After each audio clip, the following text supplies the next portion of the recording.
नमस्कार, city online में आपका स्वागत है। मैं हूं स्वाति। नजर डालते हैं इस वक्त की हेडलाइंस पर। प्रदेश में दूसरे चरण के मतदान की बारी, पुलिस और प्रशासन की सुरक्षा की पूरी तैयारी।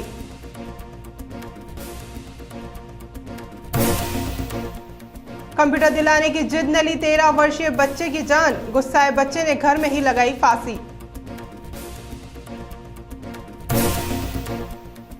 और पुलिस ने लगाए धोखाधड़ी के मामले में एफआईआर, पीड़ितों ने पत्रकारों के सामने रखी व्यथा।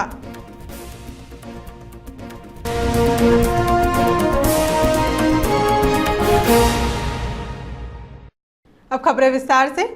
लोकसभा चुनाव 2014 यानी देश की सरकार का चुनाव, आने वाले 5 साल के लिए देश की बागडोर संभालने वाली, देश के विकास की दिशा और दशा तय करने वाली सरकार का चुनाव।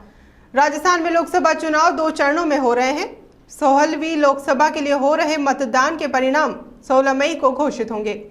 पहले चरण के तहत 20 सीटों पर गत 7 अप्रैल को वोटिंग हो चुकी है और दूसरे चरण में गुरुवार को यानी 24 अप्रैल को प्रदेश की 5 और सबसे संवेदनशील सीटों के लिए वोटिंग होगी। खास बात यह है कि लोकसभा चुनाव प्रथम चरण के दौरान प्रदेश की 20 सीटों पर रिकॉर्ड 63% वोट डाले गए, लेकिन वोटिंग का यह प्रतिशत हाल ही हुए विधानसभा चुनाव के प्रतिशत की तुलना में काफी कम रहा। पुलिस और स्थानीय प्रशासन की सजगता से प्रथम चरण की वोटिंग लगभग शांतिपूर्ण रही। अब सभी की निगाहें प्रदेश की शेष 5 सीटों की वोटिंग पर टिकी हुई है। संवेदनशील होने के कारण इन सीटों पर निष्पक्ष और निर्भरता पूर्वक वोटिंग की चुनौती बनी हुई है। प्रशासन की ओर से 24 अप्रैल को होने वाले मतदान के पुख्ता इंतजाम किए गए हैं।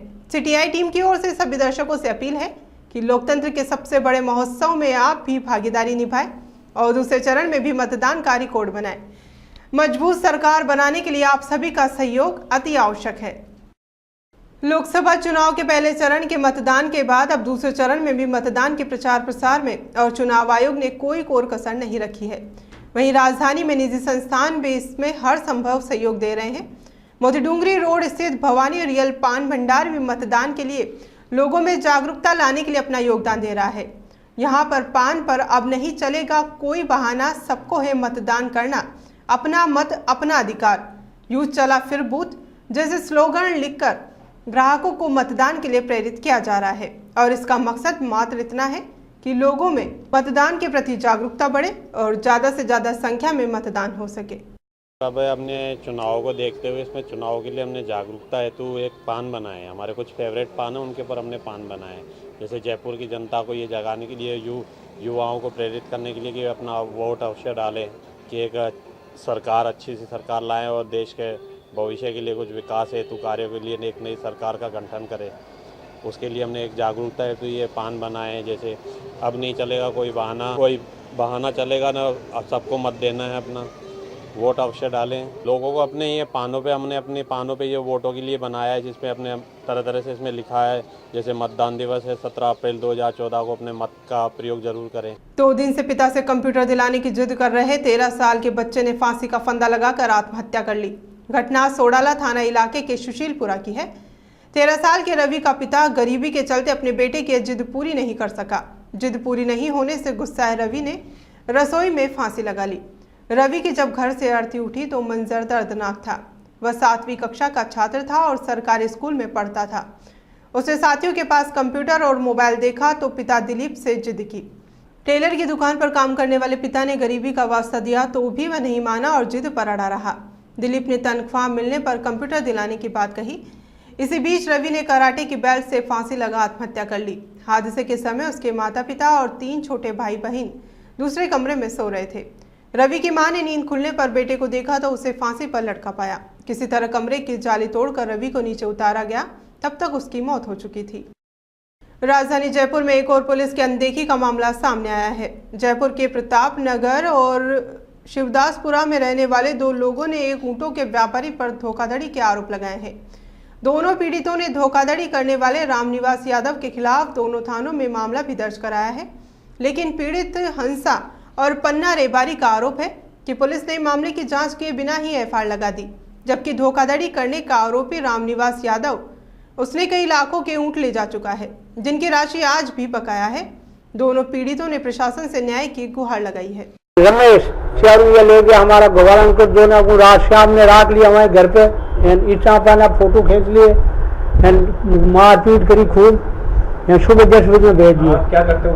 हम ऊँटा का धंधा करते हैं। कब से करते हो? हम ठेठी मूठी रखते हैं, तो हमको डराते धमकाते, बल्ला मेणा उनको खा लिए, तो हमारी दुबानी वो उतार के उनके घर पे जाके बैठ गए, हमारी तफसील नहीं करी बल्ला मेणा, इनका हमारे पास लेने देने नहीं है, वो तो ऐसी दूसरा धर्म हमारा उठ रहेगी। ऐसे कैसे लेके आप? हम देखो साहब ये वो तो उनको पता है।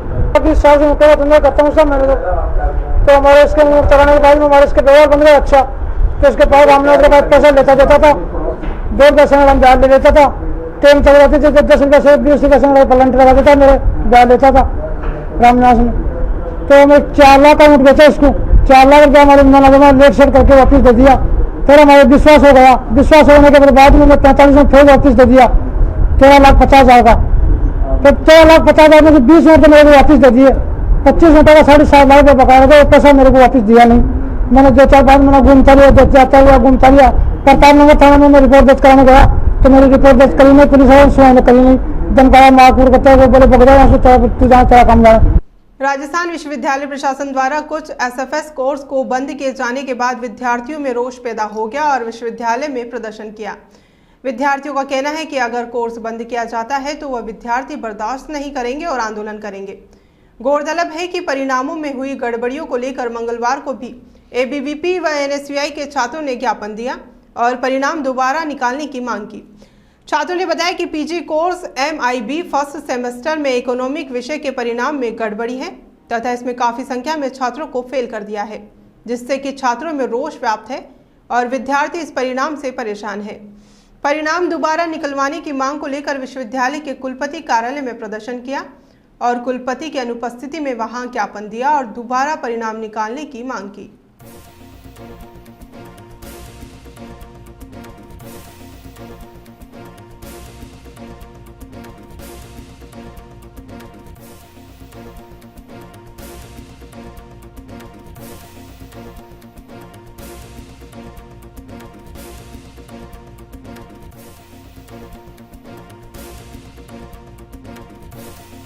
देखिए, आज हम सुबह 10 बजे से यहाँ पर MSW के छात्र सारे मिलकर एक खड़े, मतलब प्रेस कॉन्फ्रेंस के जरिए हमने अपना जो रूटीन रखा है कि हम आज विज्ञप्ति हमने बाकायदा वहाँ कुलपति सचिवालय में 2 दिन पहले दे दी है। हम राज्यपाल को भी आज ज्ञापन देंगे और हम पूछना चाहते हैं राजस्थान विश्वविद्यालय प्रशासन से कि आप MSW कोर्स को कैसे बंद कर सकते हैं। उसके अंदर अभी 16-17 विद्यार्थी नियमित आ रहे हैं, उसके बावजूद आप कैसे इस कोर्स को बंद कर सकते हैं। अभी प्रावधान इन्होंने राजस्थान विश्वविद्यालय में 13 स्टूडेंट का रख रखा है, फिर भी MSW के अंदर 16 छात्र अभी नियमित आ रहे हैं। इनकी फीस भी राजस्थान विश्वविद्यालय ने ले रखी है और सारा कुछ होने के बाद अब ये बीच में इनको कह रहे हैं कि हम कोर्स को बंद कर रहे हैं। ये सरासर इनके साथ धोखा है। अगर आप इनको आप डिग्री दे भी दोगे तो भविष्य में उस डिग्री का क्या मतलब है। वो कोर्स ही बंद हो रहा है तो उस डिग्री का कोई मैं समझता हूँ उस डिग्री का कोई वैल्यू नहीं है। MSW का ये मामला है कि ये कोर्स 2009 में स्टार्ट हुआ था, लेकिन अब ये बंद हो रहा है 2014 में। नए एडमिशन नहीं लिए जाएंगे 2015 वाले। तो इसमें ये कहा जा रहा है कि 16 बच्चे होने चाहिए या 13 बच्चे होने चाहिए, जो कि हमारे हैं 16 बच्चे हैं, 13 होने चाहिए। तो फिर भी इस कोर्स को बंद किया जा रहा है ज़बरदस्ती, जबकि अच्छा रेगुलर चल रहा है। हम लोग रोज़ क्लास अटेंड करने आते हैं, फैकल्टी पूरी आ रही है, सबका रिजल्ट भी अच्छा जा रहा है मैक्सिमम बच्चों का। हम लोगों की वैलिडिटी खत्म हो जाएगी, हम लोगों का जो डिग्री मिलेगी MSW की, कि वो खत्म हो जाएगी। कोर्स बंद हो जाएगा तो सब हम कहीं पर भी अपना जाएंगे, अप्लाई करेंगे तो हमारी वैलिडिटी खत्म हो जाएगी हमारी डिग्री की। आज 38 स्टूडेंट जॉब कर रहे हैं, उनका अच्छा पैकेज है, सबको 20,000 से ज़्यादा का जॉब मिल रहा है। और राजस्थान यूनिवर्सिटी का सबसे अच्छा कोर्स ये लगा कि कम पैसों में ये कोर्स हो रहा है। इसके अलावा राजस्थान में 6 जगह कोर्स चलता है। राजस्थान जयपुर में जयपुर नेशनल यूनिवर्सिटी में ये कोर्स बराबर चल रहा है, जिसकी सीट फीस 1 लाख रुपये है। 8 बच्चे हैं, वहाँ तो कोर्स बंद नहीं हुआ। महात्मा ज्योतिबा फुले कॉलेज में, इंटरनेशनल फॉर गर्ल्स कॉलेज में, महाराजा ग्लोबल एकेडमी में और बनस्थली विद्यापीठ, यहाँ 3-3, 4-4 स्टूडेंट पढ़ रहे हैं। ये कोर्स वहाँ बंद नहीं हुआ जहाँ 1 लाख रुपये से ज़्यादा फीस है। इसके यहाँ राजस्थान में सबसे वो है, लेकिन आपसी ये यूनिवर्सिटी को चलते हुए अप्रोच के सिस्टम से ये बंद हो रहा है। इन दिनों शादियों का सीजन चलने और चुनाव का समय होने के कारण बाजारों में फूलों के दाम भी आसमान छूने लगे हैं। बाजारों में हजारे, गुलाब, मोगरे के फूल काफी मात्रा में सस्ते दामों पर उपलब्ध हो जाते हैं, लेकिन इन दिनों शादियों का सीजन होने के कारण यह महंगे दामों में बिक रहे हैं। फूल व्यापारियों का कहना है कि ओलावृष्टि होने के कारण भी फूल के दामों में बढ़ोतरी हो गई और फिर शादियों के सीजन और चुनाव आने के कारण भी फूलों की डिमांड बढ़ जाने से फूलों के दामों में इजाफा हुआ है। वहीं शादियों में दूल्हे के लिए गाड़ी सजाना, डेकोरेशन करना भी महंगा हो गया है और गजरों के लिए लिली के फूल की दरें तो आसमान छू रही है। बताया जाता है कि लिली के फूल बाहर से मंगाए जाते हैं कि जिससे यह महंगे पड़ रहे हैं। फूल महंगे होने के कारण मंदिरों में भी लोग कम ही फूल ले जा रहे हैं और भगवान का श्रृंगार भी अब महंगा हो गया है। फूल सभी कार्यों में उपयोग में लिया जाता है, चाहे किसी प्रकार का भी खुशी का कार्यक्रम हो, उसमें फूल जरूर लाते हैं। ओलावृष्टि में काफ़ी ज़्यादा फूलों का नुकसान हो गया सर। 20 से 25% फसल खराब हो गई और लगभग शादियों के सीज़न में 20-25% वैसे ही बढ़ जाता है। तो अभी फूल काफ़ी ज़्यादा महंगे हैं और गुलाब वगैरह तो ज़्यादा, गुलाब है, मोगरा है, मेन तो ये 2 फूल हैं। वरमालाओं में ये ज़्यादा चलते हैं और आप डेकोरेशन में भी ये ज़्यादा यूज़ में लेते हैं डेकोरेटर। वरमाला में तो लिली की वरमाला है, ऑर्किड है और अपने गुलाब की वरमाला है और ज़्यादा स्पेशल चाहिए तो पेटल्स वगैरह भी बनाते हैं। इस सजाने में तो ये लोग रात में रुकते हैं तो उसमें करीबन 20 से 25% पैसे रात में रुकने का ज़्यादा ले लेते हैं ये लोग। दिन में वो नॉर्मल रेट में हो जाती है, उसमें 100-200 रुपये ज़्यादा ले लेते हैं। ये लिली की वरमाला है, शादी में काम में आती है। कितना टाइम लगता है एक वरमाला? एक वरमाला में लगता है 20 मिनट। किस किस के फूल डालते हो? गुलाब, लिली, एक्सप्रा। लिली आते हैं, दिल्ली से भी आते हैं, बेंगलोर से भी आते हैं। ये जयपुर के लोकल गुलाब हो रही है कृष्ण पे। लिली के दिल्ली से भी आते हैं, बेंगलोर से भी आते हैं। क्या भाव बढ़ते हैं? ये कट्टे के हिसाब से आता है, 20 रुपये का एक नग आता ही है। प्रदेश में पूर्ण शराबबंदी की मांग को लेकर आंदोलनरत पूर्व विधायक गुरुशरण छाबड़ा का अनशन जारी है। वहीं आमजन में शराब के दुष्प्रभावों के प्रति जागरूकता लाने के लिए लोक शक्ति मोर्चा की ओर से नारायण सिंह सर्किल पर नुक्कड़ नाटक का आयोजन किया गया, जिसमें नशे की प्रवृत्ति को त्यागने का संदेश देते हुए इसके दुष्प्रभावों के बारे में बताया गया। प्रदेश में कई जगहों पर शराबबंदी को लेकर प्रदर्शन भी किए जा रहे हैं तथा राज्य में पूर्ण शराबबंदी की जाने की मांग की जा रही है। शराब का व्यापार बंद करो, शराब का व्यापार बंद करे सरकार। सरकारुक्त कानून बनाना पड़ेगा। मजबूत लोकायुक्त कानून मजबूत लोकायुक्त कानून।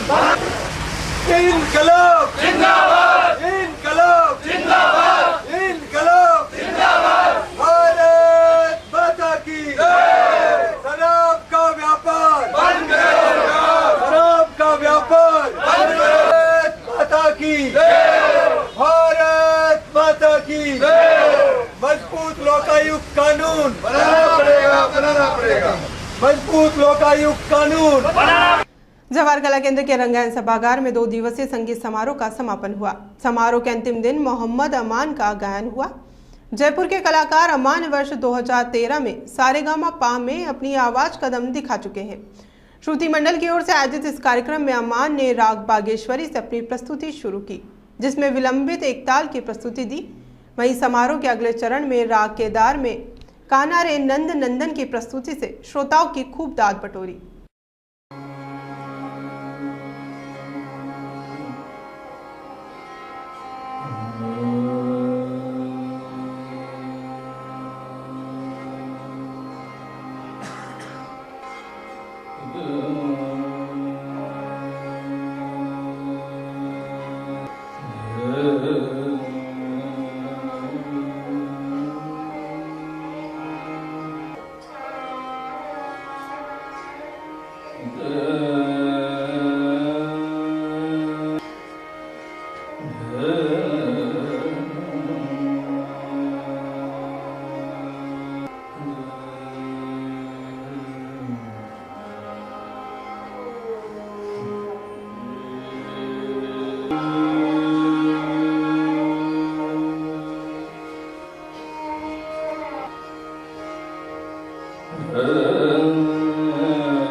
राजधानी जयपुर फिल्म प्रमोशन के लिए सभी अभिनेताओं की पहली पसंद बनती जा रही है, क्योंकि राजधानी जयपुर में फिल्म का प्रमोशन करने के लिए बड़े बड़े सितारे आ चुके हैं और उन्हें अपनी फिल्म की सफलता की पूरी उम्मीद यहां से लगी रहती है। वहीं आज अपनी अपकमिंग फिल्म कोलायंचल के लिए अभिनेता सुनील शेट्टी जयपुर के एक मल्टीप्लेक्स में पहुंचे और यहां पर सुनील शेट्टी पत्रकारों से रूबरू हुए।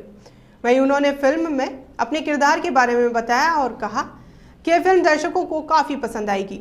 अभिनेता सुनील शेट्टी ने राजधानी जयपुर की तारीफ करते हुए कहा कि मुझे जयपुर काफ़ी पसंद आता है और मैं कई बार यहाँ पर अपनी फिल्म के प्रमोशन के लिए आ चुका हूँ। फिल्म कोलायंचल 9 मई को सिनेमाघरों में रिलीज होने वाली है।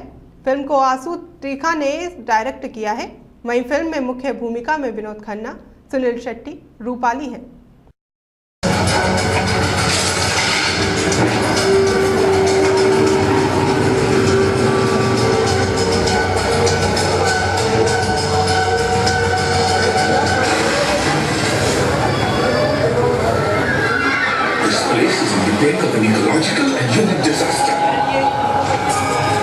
ये कोयले की चाक है, एक ही कानून समझता है, जल जाओ या जला जाओ। वो लोग नहीं समझ पाए जो स्पाइडर्स अपने मासूम अपनों को खाएंगे। एसएमएस अस्पताल के नर्सिंग स्टाफ को अब वेतन और अन्य प्रशासनिक कार्यों के लिए अधीक्षक के पास नहीं जाना पड़ेगा। अब जिला मुख्य नर्सिंग अधिकारी नर्सिंग स्टाफ की सभी समस्याओं को अपने स्तर पर सुलझा सकेगा। बुधवार को एसएमएस अस्पताल के कार्यवाहक अधीक्षक डॉक्टर मान प्रकाश शर्मा ने जिला मुख्य नर्सिंग अधिकारी को ये जिम्मेदारी सौंपी, जिस पर सभी नर्सेज ने अधीक्षक का स्वागत किया। राजस्थान नर्सेज एसोसिएशन के प्रदेश संयोजक प्यारेलाल चौधरी ने बताया कि पहले नर्सेज को किसी भी कार्य के लिए अधीक्षक और संबंधित चिकित्सक को रिपोर्ट देनी पड़ती थी, जिससे काफी समय खराब होता था, लेकिन अब ये समस्या दूर हो जाने से सभी नर्सेज में खुशी की लहर है। हमारे एसोसिएशन के मांग पत्र पे आज स्वाभिमान सिंह सुपरिटेंडेंट अधीक्षक महोदय ने हमारे जो डीसीएनएस है जिला मुख्य नर्सिंग अधीक्षक श्री दयाशंकर जी शर्मा को डीडीओ पावर और प्रशासन अधिकार समस्त आज स्वाभिमान सिंह चिकित्सालय दे दिए। इसलिए हमारे नर्सेज के सभी समुदाय में बहुत खुशी की वो है और नर्सिंग स्टाफ के सभी लोग हमारे आज एसोसिएशन के बैनर तले सुपरिटेंडेंट साहब का स्वागत करने गए थे। राजस्थान में पहला स्वाभिमान सिंह चिकित्सालय ऐसा है जिसमें जिला मुख्य नर्सिंग अधीक्षक को आहरण वितरण अधिकारी मतलब हमारे वेतन के समस्त अधिकार और हमारे समस्त प्रशासनिक अधिकार जो पूर्व में चिकित्सकों द्वारा संपादित होते हैं वो आज मान प्रकाश जी ने किए हैं। उसके लिए हमारी राजस्थान नर्सेज उनका स्वागत करती है और आपके माध्यम से माननीय सुपरिटेंडेंट को भी हमने कहा कि पूर्व की भांति अस्पताल में जितने भी नए जो चेंजेज हो रहे हैं उसमें नर्सिंग एसोसिएशन नर्सेज के समाज के जब लोग हैं हमारे सभी वार्ड इंचार्ज सभी स्टाफ पूर्ण रूप से पूर्व की भांति तन मन धन से हम काम करते रहेंगे। इस पावर सहूलियत से ये होगी कि पूर्व में सहूलियत तो पहले भी थी, परंतु चिकित्सक के द्वारा जो संपादित किया जाता है उसमें क्या है कि बार बार हमें किसी वेतन स्लिप बनानी है या कोई प्रमाण पत्र लेना है तो उसके लिए बार बार चिकित्सक के संबंधित जो आहरण वितरण का अधिकारी उसके पास जाना, कभी उनका ओटी होता था, कभी आउटडोर होता था, वो समय पर नहीं मिल पाता थे।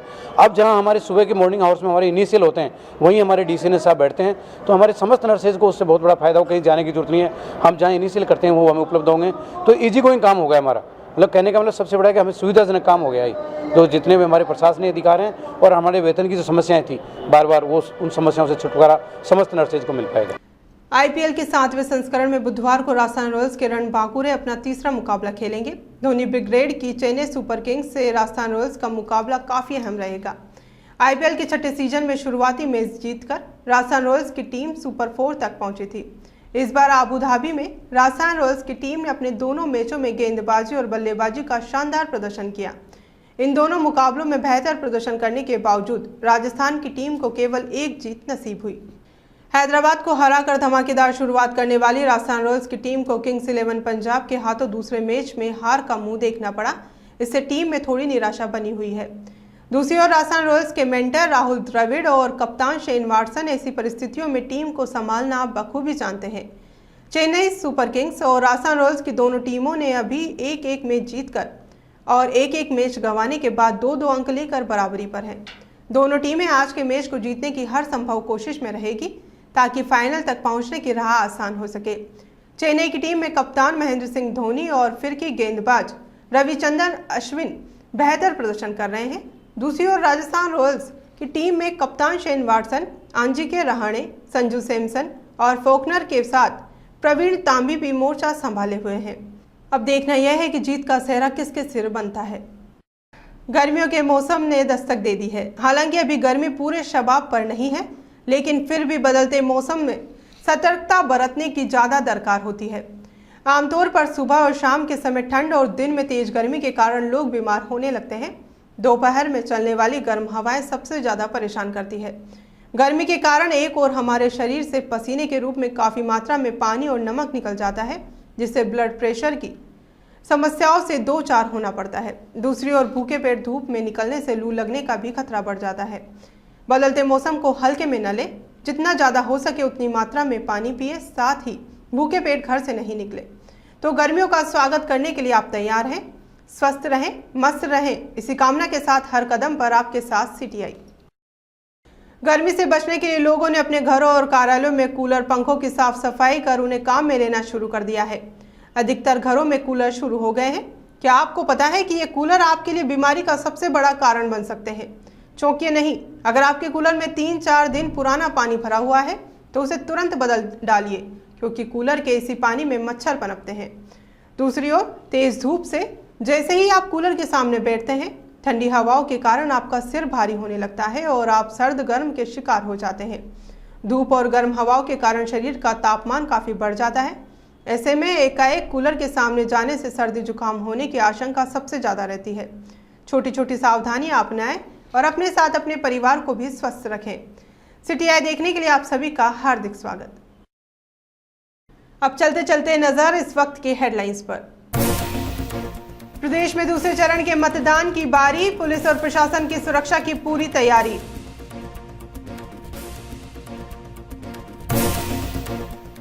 कंप्यूटर दिलाने की जिद ने ली 13 वर्षीय बच्चे की जान, गुस्साए बच्चे ने घर में ही लगाई फांसी। और पुलिस ने लगाए धोखाधड़ी के मामले में एफआईआर, पीड़ितों ने पत्रकारों के सामने रखी व्यथा।